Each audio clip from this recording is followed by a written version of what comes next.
Chapter 3, August 4th, 2008.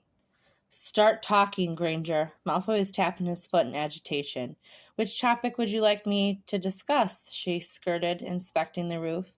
That boy looks identical to me. Let's start there. I wouldn't say he looks exactly like you. I mean, he did get my curls and freckles. She trailed off. She hated that she and Liam looked so different. It was a sore spot. Granger, are you saying he's my son? Well, yes, as a matter of speaking. Malfoy doubled over, his hands resting on his knees. Are you going to be all right? I'm going to faint. What the fuck is going on? My son? I have a son, Granger? Are you fucking mad?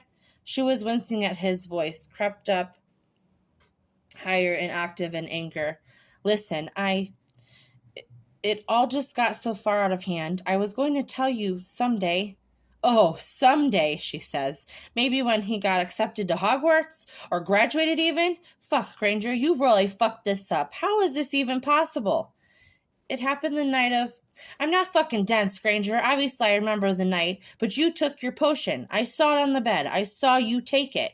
This can't be possible. Draco was pacing back and forth, his hands running furiously through his hair. It's not possible. Okay, well, that's actually a funny part of the story, she laughed wryly.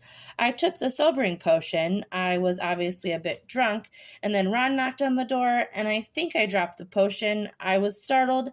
I didn't think much of it, because I normally took it daily. But obviously, Draco shouted at her. What in the fuck? So you found out and then what? You just left? Ran off to America? Yes, I just didn't want you to think I was trying to get your money or anything, or trying to trap you. I didn't want you to feel like you owed us anything. I knew I'd be able to take care of Liam, and I didn't need your help. Oh, you didn't need my help. That's bloody brilliant. So you stole away the first 4 years of his life from me? Hermione was shocked. She hadn't expected him to actually care about missing out on time with Liam. Draco, honestly, I just didn't think you'd want any part of this. It's not exactly the glamorous bachelor lifestyle you've been leading. It's been a lot of vomit and soiled nappies. I was the one who came onto you. It was my doing. I take responsibility. Draco sat down and yanked at his hair. What did you tell him? He whispered. About what? His father. What did you tell him about his father? He snarled, peering up from his lashes at her.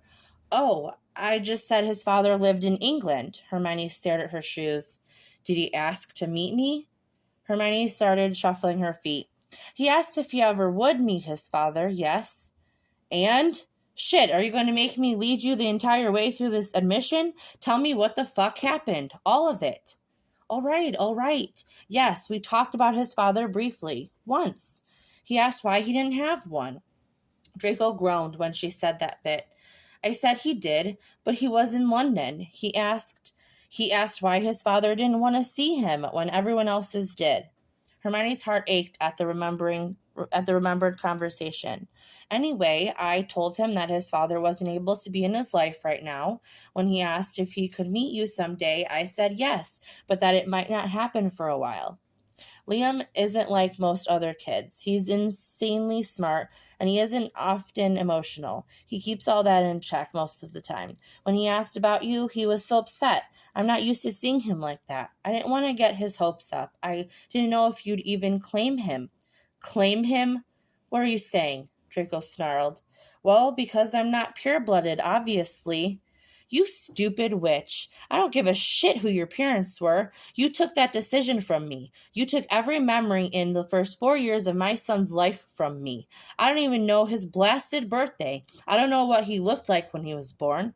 Draco was clearly crushed. I have a bastard for a father, a man who hit me more than he hugged me. I have always promised myself that someday I would be better. I would love my children. You've made me break that promise. I'm so sorry. I promised I was going to tell you. I just didn't know how or when. I've royally fucked this up. I know. Hermione had tears spilling over her cheeks now. You're going to tell him. Draco, she begged. No, you won't be denying me any more time with my son. I guarantee you that. We will tell him tonight. Not tonight, please. We still have to go over and meet my parents, who have never met him and hardly remember me. Sensing Draco's disapproval. Tomorrow. Okay, yes, tomorrow. I'm staying at a hotel near my parents' house. Can you come by around lunch? I'll be there. I'll need the address.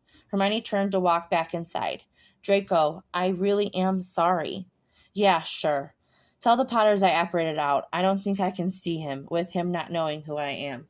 Hermione nodded and closed the door behind her and made her way inside.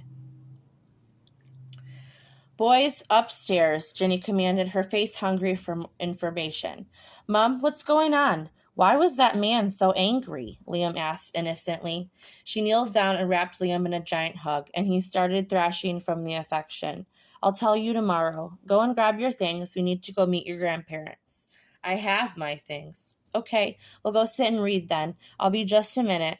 The boys exited the kitchen, and Harry and Ginny sat there with big, round, expecting eyes, practically salivating at the temptation of juicy gossip. You told me you didn't actually sleep with him, Harry spoke in wonder. I thought it was just to mess with Ron. It was, but whatever. Yes, it happened. He thought I had used protection, and I thought it'd be all right if I just missed a day. How'd he take it? The Potters were staring at her wide, wondrous eyes, eating up every delicious morsel.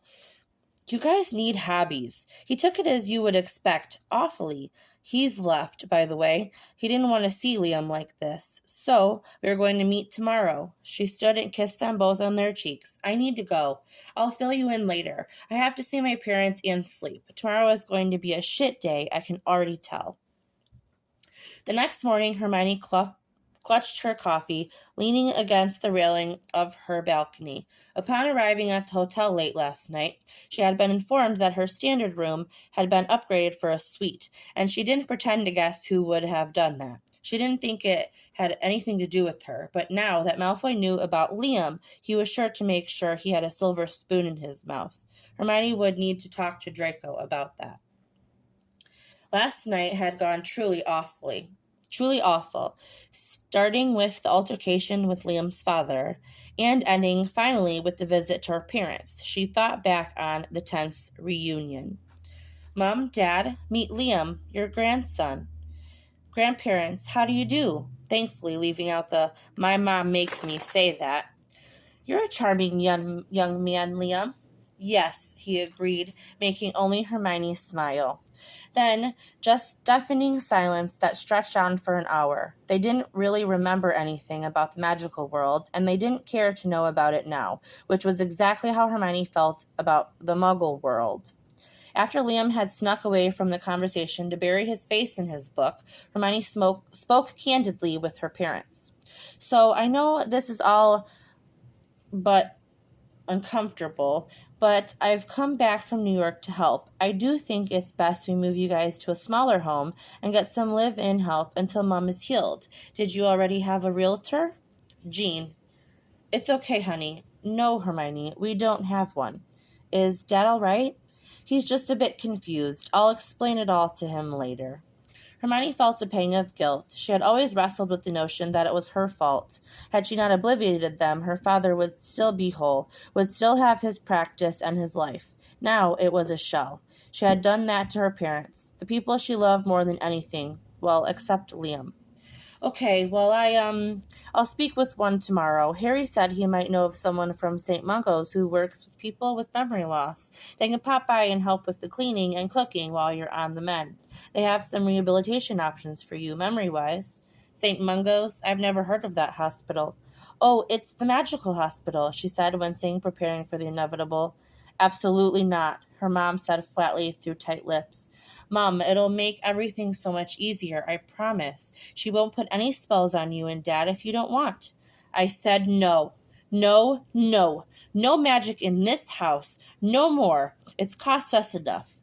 Jean stood grasping at her crutches and making her way into their bedroom, not even acknowledging Liam, who returned the sentiment. Hermione looked at her father, who was staring out the window into the rain.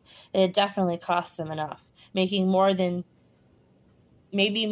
she had been willing to pay.